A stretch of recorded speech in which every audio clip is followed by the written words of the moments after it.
자, 지금 한국 부동산 시장이 그야말로 전쟁터입니다.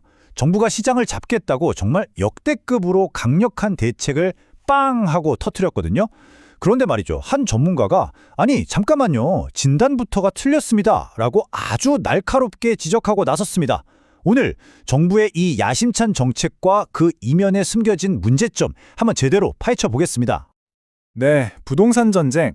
정말 딱 맞는 표현 아닌가요? 한 전문가가 지금 이 상황을 이렇게 불렀어요. 정부가 정책 폭탄이라고 할 만한 걸 던졌으니까요. 이제 시장은 말 그대로 전시 상황에 들어간 거죠. 이 정책 목표는 아주 확실합니다. 불타오르는 주택 시장에 그냥 찬물을 확 끼얹었다는 거죠. 서울은 물론이고요. 경기도 주요 지역까지 그냥 싹 다 묶어버렸어요. 이건 그야말로 전면전 선포입니다. 자, 그런데 여기서부터가 진짜 중요한 얘기입니다. 한번 생각해보세요. 우리가 아플 때 병원에 가잖아요. 의사가 진단을 제대로 해야 맞는 약을 주겠죠. 만약에 정부가 지금 시장의 병을 완전히 잘못 진단한 거라면 어떨까요? 이 강력한 약이 오히려 독이 될 수도 있다는 겁니다. 좋습니다. 그럼 먼저 정부가 내린 진단서부터 한번 볼까요? 정부가 콕 짚은 병명 아주 간단하고 명확해요. 바로 투기 열풍입니다. 정부가 보는 그림은 이렇습니다. 굉장히 단순해요. 한쪽에는 나쁜 투기꾼들이 있고 다른 한쪽에는 착한 실수요자들이 있다. 이 둘의 싸움이라는 거죠.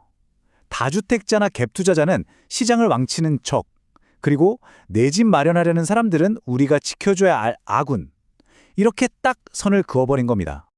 하지만 바로 이 지점에서 한 전문가가 아니요! 하고 나선 겁니다. 정부가 지금 겉으로 드러난 증상만 보고 있다는 거죠. 병의 진짜 뿌리, 그 근본적인 원인은 완전히 다른 데 있다고 주장합니다. 이 전문가의 주장은 이 한마디로 모든 게 설명됩니다. 근본적인 진단이 틀렸다.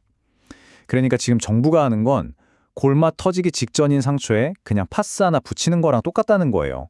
근본적인 치료가 아니라는 거죠.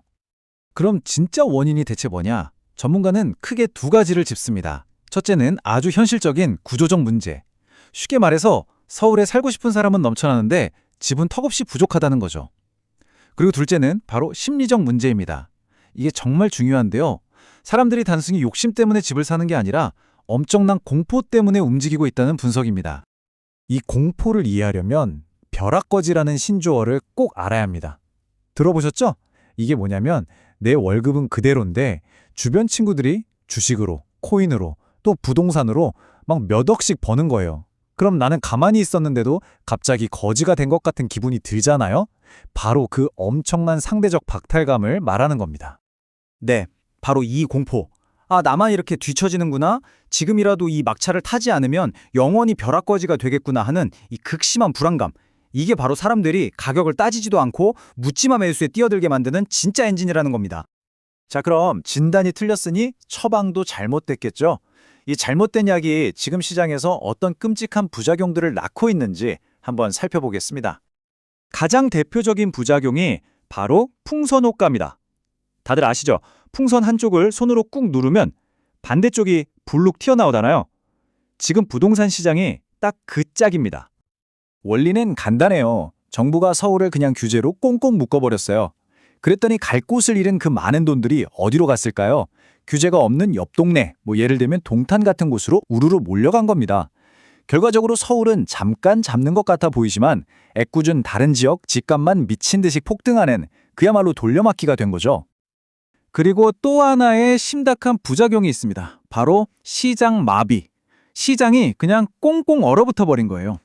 이게 왜 문제냐면 투기꾼 잡으려다가 그냥 아예 학교 때문에 혹은 직장 때문에 이사 가야 하는 평범한 사람들까지 발이 묶여버린 겁니다. 팔고 싶어도 못 팔고 가고 싶어도 못 가는 정말 옴짝달싹 못하는 상황이 된 거죠. 그런데요, 여기서 문제가 끝이 아닙니다.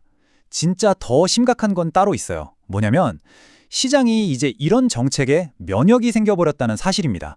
하도 겪다 보니까 시장이 이제 똑똑해진 거예요. 진화해버린 거죠.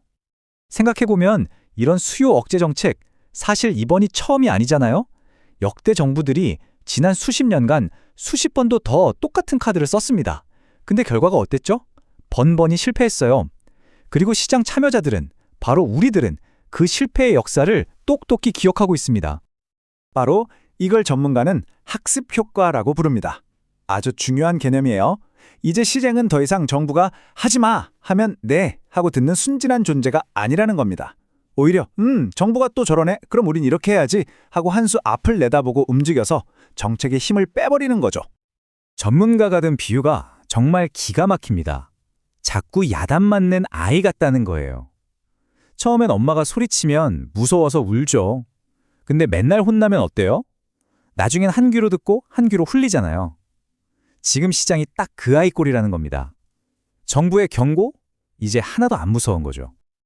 그래서 시장의 행동 패턴이 180도 바뀌었습니다.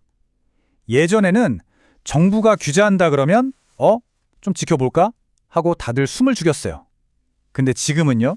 규제 발표, 더 오르기 전에 빨리 사야 돼 하면서 오히려 매수세가 폭발합니다. 바로 이 학습 효과가 시장의 DNA 자체를 바꿔버린 겁니다. 자, 상황이 이렇다 보니 앞으로 어떻게 될까요? 정부와 시장의 이 기싸움, 과연 누가 이길까요? 전문가는 정부가 사실상 정책적으로 막다른 길에 들어섰다고 보고 있습니다. 정부의 딜레마 정말 명확해요. 이쪽으로 가도 절벽, 저쪽으로 가도 절벽입니다.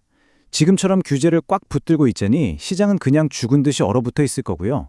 그렇다고 이걸 확 풀어버리면 그동안 억눌렸던 수요가 터져나오면서 집값이 폭등할 게 불보듯 뻔하죠. 그럼 마지막 남은 세금 카드라도 써볼까요?